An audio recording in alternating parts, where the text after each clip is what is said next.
तो एक महापुरुष गए वल्लभाचार्य जी का दर्शन करने, और बटुआ में ले गए शालिग्राम भगवान। यमुना जी में स्नान करने के बाद बाहर देखा एक सुंदर वृक्ष है, उसके नीचे खूब सारी छांव थी। मन में विचार किए कि अब ठाकुर जी को लिए कहां कहां डोलेंगे। बटुआ टांग दिया पेड़ पे, और पेड़ पे वो बटुआ टांग करके भीतर गए महाप्रभु वल्लभाचार्य जी का दर्शन करने के लिए। महाप्रभु जी के सामने जाकर के सब अपनी विधि बताने लगे। सुबह उठ करके शालिग्राम भगवान को स्नान कराता हूँ, सेवा करता हूँ, चंदन आदि लगाता हूँ, उन्हीं को भोग पधराता हूँ, संगी रहते हैं, तुलसी अर्पण सब बताते। महाप्रभु जी हाँ हाँ करते गए। ठीक, अच्छा कहाँ है? विराज रहे, सुरक्षित स्थान पर विराज रहे हैं। महाप्रभु जी अच्छा, प्रणाम करके बोले ठीक है भगवान आज्ञा दो, हाँ जाओ। बाहर जैसे ही गए तो बटुआ गायब वहां से, जिसमें शालिग्राम भगवान धरे थे। तो चारों तरफ पेड़ के घूम घूम के देखें, ऊपर देखें, नीचे देखें, पत्ता ने उठा उठा के देखें, ठाकुर जी गायब हो गए। रुदन करने लगे। इतने में महाप्रभु जी बाहर अटारी पर खड़े। महाप्रभु जी बोले अरे भैया तुम रोकाए को रहे हो? बोले हमारे ठाकुर जी खो गए। बोले हैं ठाकुर जी खो गए? ऐसे कैसे खो गए ठाकुर जी तुम्हारे? तुम तो व्यवस्थित स्थान पर रख के आए थे। बोले मैंने सोचा कि सुंदर इसमें छाया है वृक्ष में, यहीं टांग दिए थे। बोले अच्छा भीतर आओ। बोले ठाकुर जी तुमने टांग दिए? और ठाकुर जी तुम्हें टांग दे तो? ठाकुर जी टांगवे की वस्तु है? नहीं जय जय, देखो तुम्हारी उनके प्रति भगवत बुद्धि नहीं है, इसको स्वीकार करो। कहीं भी ले जाने लायक नहीं होता ठाकुर जी का स्वरूप। कहीं भी रख देना, कहीं भी बैठ जाना। एक हाथ में ठाकुर जी हैं, दूसरे तो गोलगप्पा पा रहे हैं। झूठे थोड़ी आ रहे हैं, दूर हैं ठाकुर जी तो नहीं। जो आते भी हैं हम उनको भी निवेदन करते हैं कि ठाकुर जी के लिए व्यवस्थित झांपी जी रखो, ठाकुर जी के लिए व्यवस्थित सामग्री ऐसी बना के रखो, उसमें ठाकुर जी पौड़ करके चलें। और जहां अति आवश्यक हो, अब जैसे कथा में आपको जाना है तो कथा में कैसे आओ? अपने लाल जी से कहो हे लाल जी हृदय पर आसन बिछा करके बैठ जाओ, और हृदय में आप विराजमान होकर चलो कथा सुन के आते हैं। ले आओ ठाकुर जी को, मानसी भाव से ले आओ। यहां प्रत्यक्ष ठाकुर जी को आप भीड़ में लाए हैं, और यहां से कोई कोहनी मार रहा है, कोई छींक रहा है, कोई खांस रहा है। ठाकुर जी कह रहे होंगे दाम कहां ले आयो है? हमारे लाल जी कथा सुनने आते, देखो कैसे बैठते हैं, ठाट में बैठते हैं पूरे। ठाट नहीं हो तो जा नहीं सकते कहीं भी।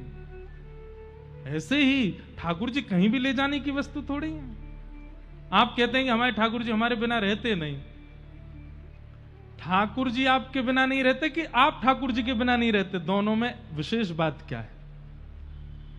अब आपको घूमने जाना है गोवा में शादी में, ठाकुर जी हमारे बिना नहीं रहते, ले गए उनको, अम्मा होटल का ही भोजन करा रहे हो, होटल में बिना प्याज लहसुन का नहीं मिलता, तो ठाकुर जी बेचारे चना चनौरी पे ही जी रहे हैं।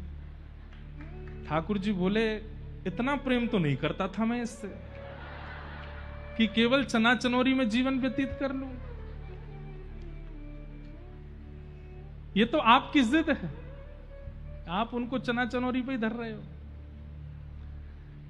बात यह होनी चाहिए कि मैं ठाकुर जी के बिना नहीं रह सकता, ठाकुर जी मेरे बिना नहीं चलते आदि ये सब भाव ठीक नहीं, मैं नहीं रह सकता इनके बिना। तो स्वयं भी चना चनौरी पे ही रहिए।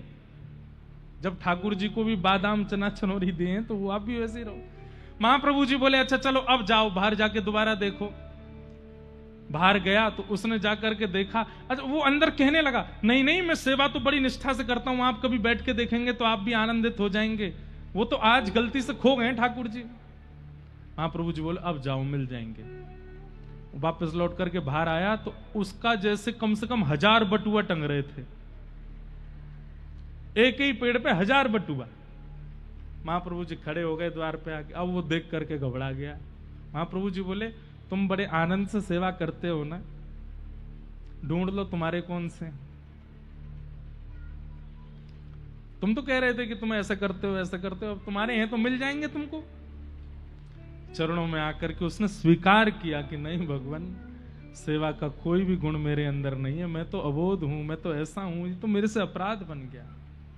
महाप्रभु जी बोले आज के बाद ये शालिग्राम भगवान हो, चाहे नवनीत प्रियालाल जी हो, चाहे ठाकुर जी का कोई भी स्वरूप हो, उनकी मर्यादा, उनके स्वरूप और उनकी गरिमा के अनुकूल ही सेवा करनी है।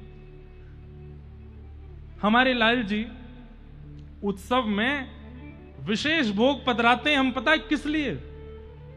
अब यहां कथा सुनने इसके लिए भी भोग पधराते हैं। क्यों? ठाकुर जी आज थोड़ा आपके शयन में विलंब होगा, इसलिए एक एक्स्ट्रा भोग, 9 भोग लगते हैं। फिर वैसे तो 8 भोग हैं, लेकिन जब ठाकुर जी के समय में परिवर्तन उत्सव की वजह से हो रहा है, तो ठाकुर जी के फिर विशेष भोग धराया जाता है कि ठाकुर जी श्रम भोग, आपको श्रम हुआ उसके लिए एक विशेष भोग और पधरा रहे। महाप्रभु जी ने उन्हें ज्ञान प्रदान किया और कहा कि भैया सेवा ऐसे ही मनचली मनमुखी नहीं होनी चाहिए। खुल गई आंखें अभी लाके पहचान कीजे, दीजे जो बताए मोहि पाऊं निज रूप है। कही जावो वही ठोर देखो प्रेम लेखो ही, लिए भाव सेवा करो मारन अनूप है। देखी के मगन भयो लय और धारी हरि, नैन भरी आए जानो भक्ति को स्वरूप है। निस दिन लगो पग्यो जाग्यो भाग पूरन हो, पूरन चमत्कार कृपा अनुरूप है। और महाप्रभु जी ने उसके चित्त में ठाकुर जी का जो मूल भाव है वो विचार उसके चित्त में प्रस्तावित कर दिया, व्यवस्थित कर दिया। इस प्रकार महाप्रभु जी सेवा के भाव से सबको आनंदित करते रहे।